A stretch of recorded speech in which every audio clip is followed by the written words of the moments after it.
And that's when you begin to ponder these deeper questions. If this video just seems weird and pointless to you, you're probably not at that stage just yet. There was one girl in my high school, only one that I know of, I suppose I should say.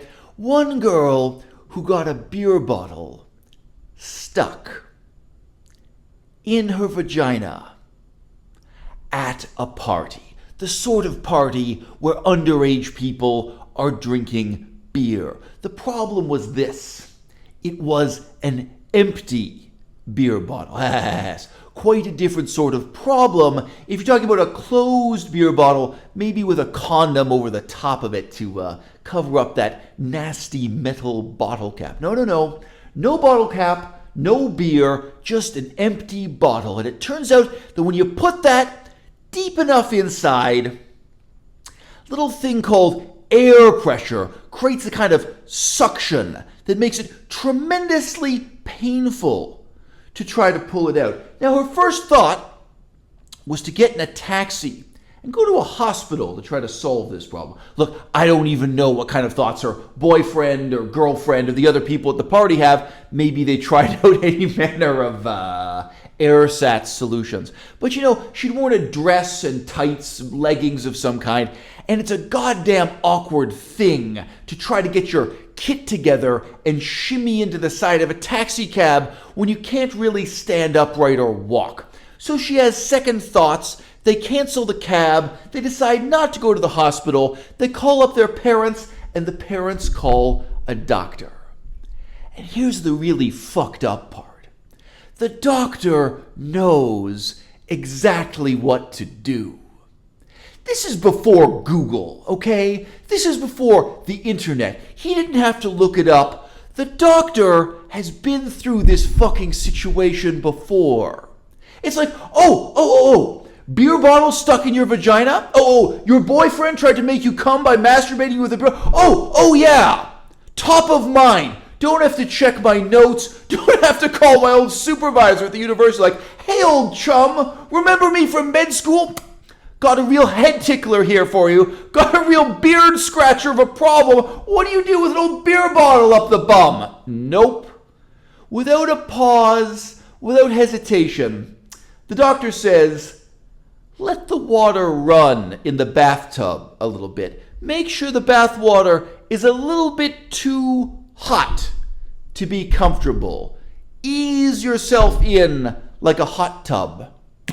And with a little pop, you're going to find that as the air inside the beer bottle warms, it releases its grip, it slides out of your vagina, and you carry on with your evening without needing a visit to the hospital. Masturbation is not the problem. Feminism is not the problem. The internet, Instagram, Pornhub, OnlyFans is not the problem. The problem is you. And what are we going to do with you, old boy?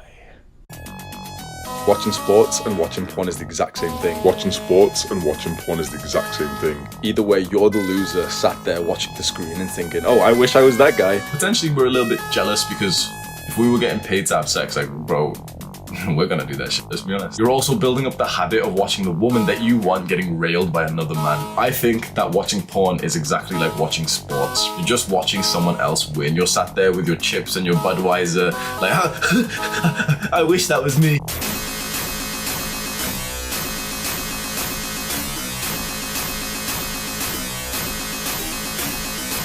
The reason why there's so many guys with these problems with porn is because it's too fucking good. It's too stimulating. There's too much. I am a revolutionary YouTuber. I am a cult leader. I am a life-changing self-improvement coach. I am a life-changing writer. Mental health is to insanity what racial purity is to inbreeding. I'm going to say that one more fucking time for the incels in the audience. What mental health is to insanity, racial purity is to inbreeding. It might just be a polite turn of phrase to allow you to discuss one thing without directly naming the other. And there's no particular harm, there's no particular danger in being polite as long as we aren't deceiving ourselves. But if you should actually believe in these things, if you should actually believe in racial purity, if you should actually fucking believe in mental health, oh, soon enough, it will be your fucking downfall. This is just a messy situation because Ned portrayed himself as the family guy, right? Like, he was the try guy who was so devoted to his wife. He always talked about his wife. He always talked about Ariel, always talked about his family. You think you're better than other people because you have a great marriage. So the fact that he's been cheating on Ariel potentially for the past year makes the company look really bad. And, you know, it's just so heartbreaking for Ariel, right? This is something we took very seriously. We refused to sweep things under the rug. That is not who we are, and it's not what we stand for. While we consider this a company matter, there's just also a family at the center of this. Look, I get that when stuff like this happens, there's going to be speculation and gossip. And we ask that you respect the privacy of the family members and employees who may be caught up in this. We are obviously incredibly shocked and deeply hurt by all of this. This is someone who we built a brand and a company with for 8 years. We feel saddened, not just personally, but on behalf of our staff and our fans who believed in us. We also want to remind you that the internet has a tendency to be a lot harsher towards women than men. So please, we ask that you exercise kindness. The mistake the feminists made is not the mistake that the right wing and the white nationalists of our time wish adventitiously to focus upon. The mistake the feminists made was in lulling us all into thinking of sex in terms of sexual liberation. There is absolutely nothing liberating about human sexuality. There never was, and there never fucking will be. If you want to experience something liberating, why don't you try tearing down a despotic regime and replacing it with a fucking democracy? You know what's liberating? The assassination of Napoleon Bonaparte. Do you know what's liberating? The goddamn French Revolution, taking the King of France and placing his head on the fucking guillotine. What feminism did was to contaminate our notion of liberation, our notion of oppression, and thus our notion of our own sexuality at a very fundamental level that is paralytic, that is paralyzing to us all. If you want to fuck, if you want to have sex, you want to get involved with the oppression of others and, in some sense, with being oppressed yourself. The sooner you admit this to yourself, the sooner you admit the ineluctably exploitative and even enslaving characteristic of human desire, of what it does to us, of what it empowers us to do to others in the name of love, the sooner you can set aside this delusion that there is some distinction between what you see boyfriends and girlfriends doing on camera in porn that you think of as oppressive,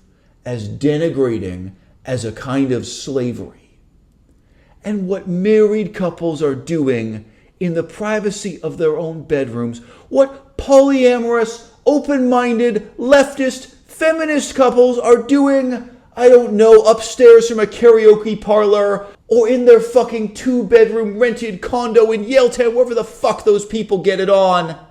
You will begin to let go of the notion that one category of sex is liberating or represents a liberation from patriarchy itself, from gender itself, from the history of the last 1,000 years, whereas the other is ineluctably oppressive. If you don't want to oppress anyone at all, sign up now to live the rest of your life in a fucking cave as a Buddhist monk. The ideal you should pursue is one of democracy, which is, just as ineluctably, oppressive. But to have relationships in which everyone's voice counts, everyone's vote matters, even if it isn't entirely equally, even if at the same time we know we denigrate, we dominate, we oppress one another. Perhaps despite the fact that that turns us on. If you think about what ways in which I live my life are revolutionary, It's an interesting question. I'm just happy to be alive.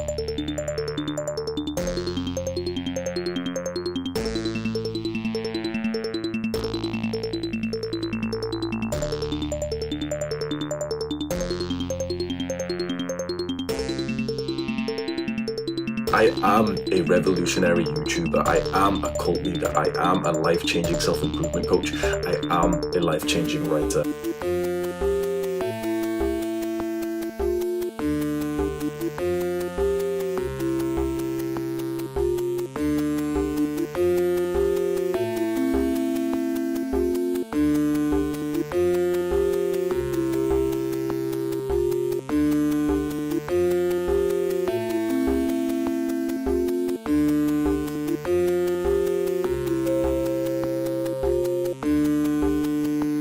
And that's when you begin to ponder these deeper questions. If this video just seems weird and pointless to you, you're probably not at that stage just yet.